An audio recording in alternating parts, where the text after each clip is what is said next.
Soldier माने बा सैनिक माने युद्ध करिया पय जानती सेमान को निमंते बेल्ट बहुत इंपोर्टेंट कारण से टाइटली बेल्ट बांधी थिबे ईश्वर तो गोटे हूँ ईश्वर को विपक्ष में विद्रोह करवा द्वितीय हूँ मनुष्य को पथभ्रष्ट कर ईश्वर दूर को नहीं जाए अनंत नर्क अर्थात अग्नि को नहीं जावा मृत्यु को लेकिन जावा से लक्ष्य अटे। अच्छा शैतान कौन एत पावर से ईश्वर विरुद्ध रे जाउछि मनुष्य मान विरुद्ध रे जाउछि मनुष्य मान विभ्रांत करुछि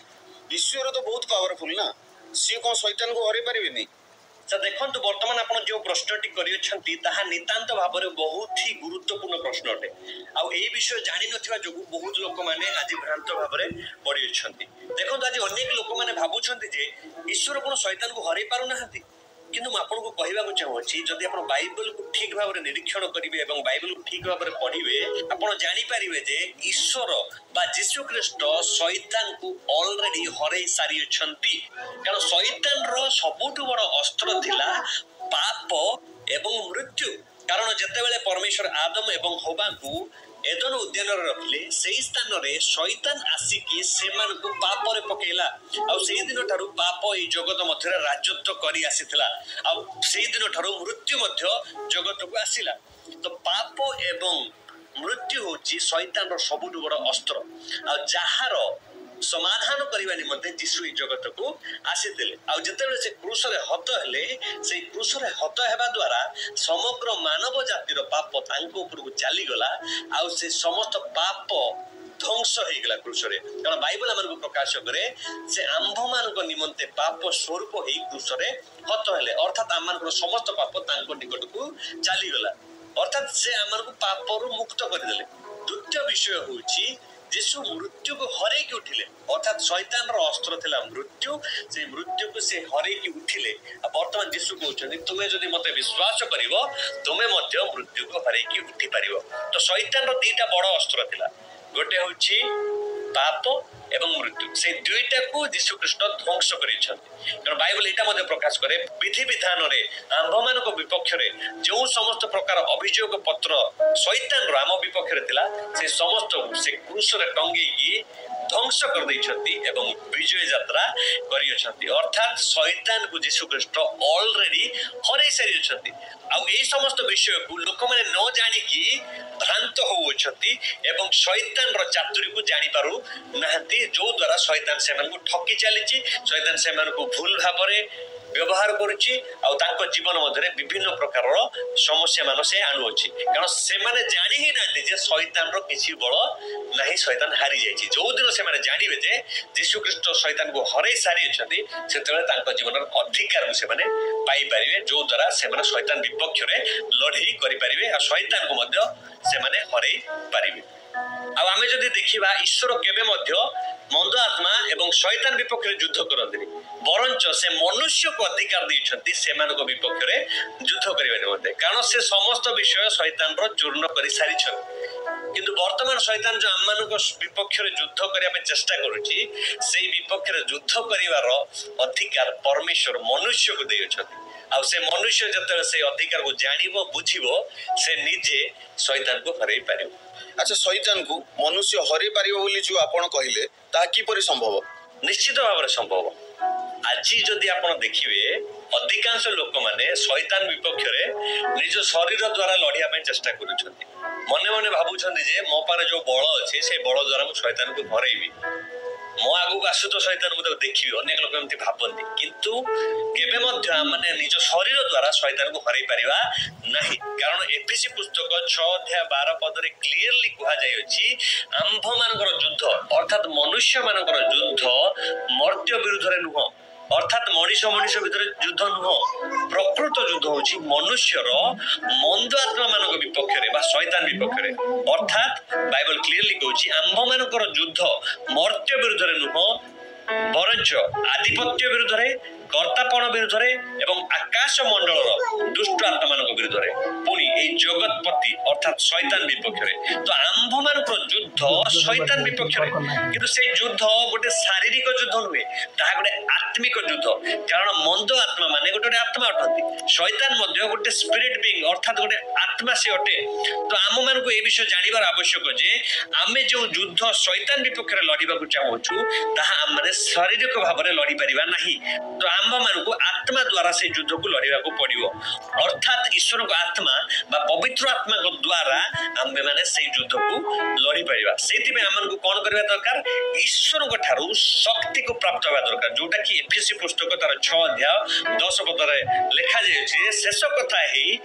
ईश्वर को ठारू शक्ति प्राप्त होई पराक्रम रे बलवान हुओ तार अर्थ आमन ईश्वर को ठारू शक्ति को ग्रहण करिया पड़ियो ताहा माने केमिति ग्रहण करि परिबा पवित्र आत्मा को द्वारा ग्रहण करि परिबा तो जते माने पवित्र आत्मा को द्वारा शक्ति को ग्रहण करिबा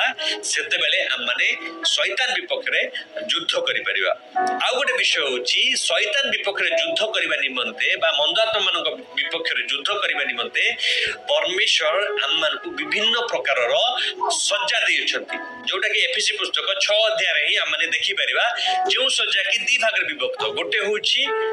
शैतान को अटैक करिवार विषय आउ गोटे होची शैतान जेतले हमको अटैक करछि ताकू हम माने डिफेंस करिवार विषय तो दी प्रकार सज्जा हमें देखि पारछु अधिकांश सज्जा जोटा परमेश्वर हमको देइछथि ताहा होची डिफेंस करिवार सज्जा जेमिति कि गोटे होची परित्राण रूपक शिरस्त्राण अर्थ होची हेलमेट जोटा परित्राण ताहा हमनकर कपाळर विषय हमन कपाळ को सेटा प्रोटेक्ट करे तो परित्राण जदि जन पाखरे अछि शैतान तार क्षति करि परिबो नाही द्वितीय होउछि धार्मिकता रूप उरस्त्राण अर्थ होउछि बुकुपटा जोटा कि ब्रेस्ट प्लेट हमनकर छाती रे सेटा माने पिंधि थाओ जतले युद्ध करा जाय सेटा पिंधा जाय अर्थात जते बेले जने तीर मारुछि किबा गुली मारुछि सेटा कहबो हमनकर कौन हृदय को प्रोटेक्ट करिवो हमन हार्ट को सेटा बाजिया पई देबो नाही तृतीय विषय होची सत्य रूपक कटिबंधनी अर्थात बेल्ट रो उपकारिता कोन जते बेले सोल्जर माने बा सैनिक माने युद्ध करिया पई जानती सेमान को निमंते बेल्ट बहुत इंपोर्टेंट कारण से टाइटली बेल्ट बांधी थिबे से ठीक भाबरे दौड़ी परिबे ठीक भाबरे सामान से स्थान रे रखी परिबे आ से माने युद्ध करि परिबे तो से सत्य मध्य आमान को निमंते गोटे बेल्ट अटे तो आमान को वाक्य रो सत्य को जानिबार आवश्यकता रही अछि पुनी आमान जे देखिबा आ गोटे विषय होची सुसमाचार जहा कि आमान को निमंते पादुका सदृश आमान को निमंते चप्पल आमान को निमंते जूता सदृश जोटा कि आमान को कंटारू रक्षा करे जोटा कि आम मान को विभिन्न प्रकार पत्थर बाजिबारु रक्षा करे अर्थात शैतान विपक्ष रे सुसमाचार रो शक्ति आम मान को सर्वदा प्रोटेक्शन देई थाए आ गोटे विषय होची विश्वास रूपक ढाल अर्थात जो विश्वास आपण धरि अछंती से विश्वास रे जदी आपण दृढ़ अछंती शैतान आपण को जते अटैक करूची से अटैक रे सेटा ढाल सदृश हबो अर्थात शैतान अनेक समय रे आम मन रे संदेह आनिबा निमंते विभिन्न प्रकार अग्निबाण पठाए विभिन्न प्रकार संदेहजनक कथा पठाए संदेहजनक वाक्य पठाए जितने आम मन में विश्वास दृढ़ थी से संदेहजनक कथा आम जीवन में कार्य करिवो नहीं तो विश्वास ढाल सदृश आम जीवन में कार्य करे तो जी विषय मुझे कहली समस्त विषय होची निजक प्रतिरक्षा करने निमंते दि जाइथिबा सज्जा किंतु आउ गोटे अस्त्र मध्य परमेश्वर आम को देइछन्ते जोटा कि अटैक करने निमंते दि जायछि ताहाकु कहा जाय आत्मा को खड्ग बा ईश्वर को वाक्य एई वाक्य केवल सुसमाचार वाक्य नुहे किंतु एई वाक्य होछि रेमा बा ताकु कहती आत्मांक खड्ग परमेश्वर बा पवित्र आत्मा वर्तमान जो वाक्य आमन को देबे होय तो से बाइबल रो से वाक्य आमन को देबे से वाक्य को जतला माने प्रयोग करिबा सेते बेले शैतान पराजित हो जेमिति कि यीशु को निकट जतला शैतान परीक्षा करिया को आसीतिला सेही समय यीशु कोन कले आत्मांकर खड्ग को व्यवहार कले अर्थात ईश्वर को वाक्य को व्यवहार कले ताको मन मध्य को पवित्र आत्मा जो वाक्य गुडा को दउतिले बाइबल मध्य सेही बाइबल रो वर्सेस को जतले से कोट करतिला से बाइबल रो वाक्य गुडा को जतले से शैतान को कहउतिले शैतान से तले हारि जाउतिला आ शैतान को शेष रे यीशु ख्रीष्ट तले धमक देले तांको ठारू शैतान दूर को चली गला तो ईश्वर मनुष्य को विभिन्न प्रकार रो सज्जा देइछंती जो सज्जा को जेतले जने विश्वासी व्यवहार करिवो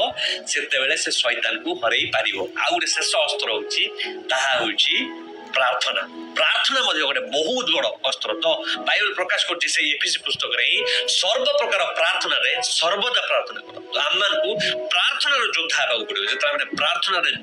युद्ध लड़िबा सेतला शैतान निश्चित भाबरे पराजित हबो से हारि जीवो आ आम माने विजय को आम जीवन में देखि परिबा। सर आज शेष प्रश्न मु आपन पचारिया चाहूची परमेश्वर चाहिए शैतान और मंद आत्मा को दंड दे पारिबे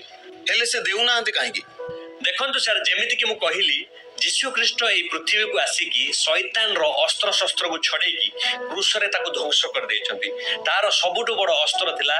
पाप एवं मृत्यु जहा को कि जीशु ख्रीष्ट समाप्त कर सारी अछंती किंतु वर्तमान शैतान जहा किछि भी मनुष्य विपक्ष रे करूछि ता विपक्ष रे लड़िबा निमंते मनुष्य को परमेश्वर अधिकार देइछंती किंतु तार अर्थ न जे जीशु ताको संपूर्ण रूप दंड देबे नाही नितांत भाबरे परमेश्वर शैतान को शेष दंड देबाकू जाउछंती जहा कि आगामी दिन रे घटिबाकू जाउछि बाइबल हमन को क्लियरली प्रकाश करे जे गोटे समय आसुछि शैतान एवं मंद आत्मा मानकू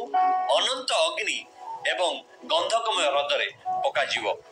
जो स्थान से माने कदापि बाहर की आसी पारिबे नाही आ एई विषय को मंद आत्मा एवं शैतान बहुत भल भाव जानी तेणु से माने मनुष्य को मध्य नरक को लेकिन जीवा निमंते इच्छा करूछंती तेणु से माने मनुष्य को पापरे पकाउछंती एवं ईश्वर ठारू दूर को नहीं जाउछंती किंतु बाइबल क्लियरली हमन को प्रकाश करे मत्ती पुस्तक तार 25 अध्याय 41 पद रे नरक कदापि मनुष्य मानक निमंते प्रिपेयर करा जाय नाही बरंच शैतान एवं मंदात्मा मानक निमंते नरक बना जायतिला किंतु शैतान एवं मंदात्मा माने मनुष्य को मध्य से स्थान को लेके जीवा निमंते मनुष्य को पापरे पकाउछंती किंतु गोटे समय आसुछि परमेश्वर नितांत भाबरे शैतान एवं मंदात्मा मानकर विचार करिवे तो नितांत भाबरे सेमानकर गोटे शेष समय आसुछि जो समय रे से माने दंड पाइबे आ समस्त विषय तांकर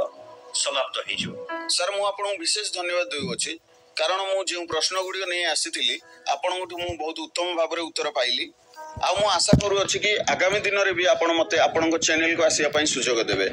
निश्चय सर फेथ टॉक फेलोशिप रो द्वार सर्वदा आपन निमंते उन्मुक्त आपन जेते बेले भी चाहिबे हम चैनल को आसिकी जहाँ भी प्रश्न आपनकर अच्छी आमको पचारि पारिबे जो द्वारा लोक माने उपकृत हेई पारिबे एवं आम माने मध्य उपकृत हेई पारिबा। मु आपनको पुनर्बार धन्यवाद देउछि आपण आम मानक निकटक आसी